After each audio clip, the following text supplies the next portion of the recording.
So it has come to my attention that my previous video saying that I belong to the Cherokee Peepees made some people upset.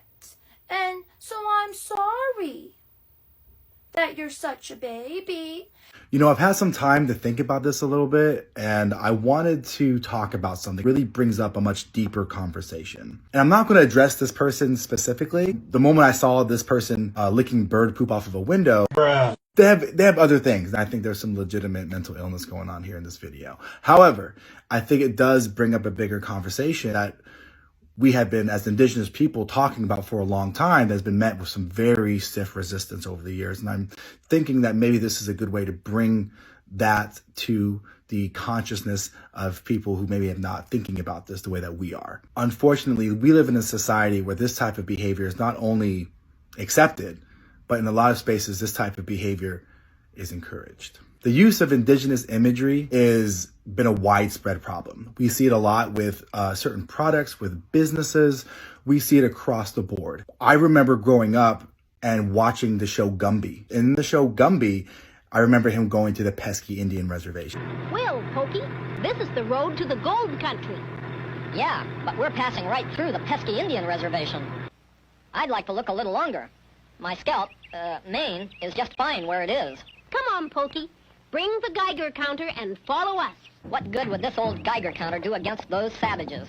I remember watching Bugs Bunny shooting Indians and keeping track of how many he killed with check marks while singing the song, 1 little, 2 little, 3 little Indians.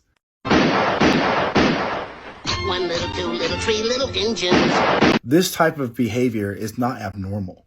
And I think that there's a huge motivating force that powers this. That motivating force is mascots. And I think there's a bit of hypocrisy there when we have this type of behavior going on that is met, and rightfully so, met with a very strong reaction from Indigenous people and non-Indigenous people alike. But we don't see this nearly as strongly when we see it on any given day within the sports world. And we see it all the time, day after day, year after year.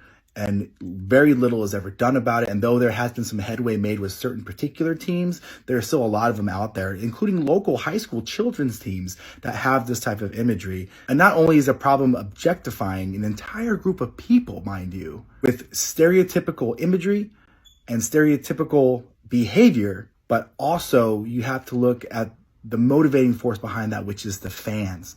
The fans tend to be the biggest problem with these types of things. I can't tell you how many times I've seen something that says scalp the Indians, or seeing a Indian head on the end of a stake, all in the name of sports, all in the name of friendly competition. And what this has really done is lend longevity to certain type of racist stereotypes and sayings that we use every single day because it is socially acceptable. You hear things like off the reservation, you hear things like we're going to have a powwow, Indian giver. All these sayings are things that are specifically tied to a negative stereotype or are used to demean and dehumanize Indigenous people and trivialize Indigenous people. And though a lot of those things predate Native mascots, the acceptance of Native mascots and the acceptance of Native imagery has lent this, again, to extend well past what we consider to be socially acceptable for our time. A study done by a professor at the University of Michigan showed that exposing Indigenous youth to Native mascots, to negative stereotypes within mascots, and Native American imagery has led to increased in depression, suicidal tendencies, lower self-esteem, and lowered overall academic study. The power that this has been well documented, and yet we still widely accept it in one arena, but not the other. And one of the biggest resistances that we see within this conversation is the fact that people often say that not everyone agrees with them. Not all Indigenous people agree with this assessment, that there are studies done to show that not all Native American people agree with this. And it's true, as with every social conversation, you're going to have varying degrees of opinions.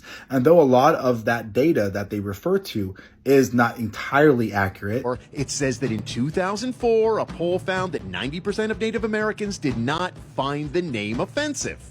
Oh, the Annenberg Report. Well, the funny thing about the Annenberg Report is that it was conducted in Pennsylvania by self-identifying Indigenous people, which means it could have been anybody off the street that says, oh yeah, my great-great-great-grandmother was a Cherokee princess. Come on, who would do that? My great-great-grandfather's full-blood Cherokee Indian. Show of hands, who has Cherokee or any Native American? Brian, what do you got in you? Cherokee, but I have no idea how much or little. Right. I'm actually 112. 1/12 Cherokee. As 112 Cherokee, I am not offended. That's a whole different conversation. There are nations that are okay with this. The difference is they use individual nations and individual tribal names for their mascot, such as the University of Utah Utes and the University of Florida State Seminoles. Those nations gave those permissions. But when you use a general term like Indians, Redskins, or Chiefs, that's way more inclusive and includes every single nation or anyone who identifies with that racial group. And the opinion of such is pretty lopsided when you take into account the people who are actually indigenous. Bruh. So you can't really take a very small group of people and apply it to the whole. And that's really what we see. You also hear other groups of people that are named as mascots and they claim they don't have a problem with it. They often like to refer to the University of Notre Dame Fighting Irish, but again, there's a history behind that. It's an Irish Catholic school. And those particular people at that time gave that permission. It's not accurate and it's not okay. So the point of this is that this is a part of a bigger conversation that we need to have. And though we can hold specific individuals responsible all we want, that's not going to do a whole lot of good. We address the issue as a whole, or the root cause of this entire thing and why this thing exists. Something to think about.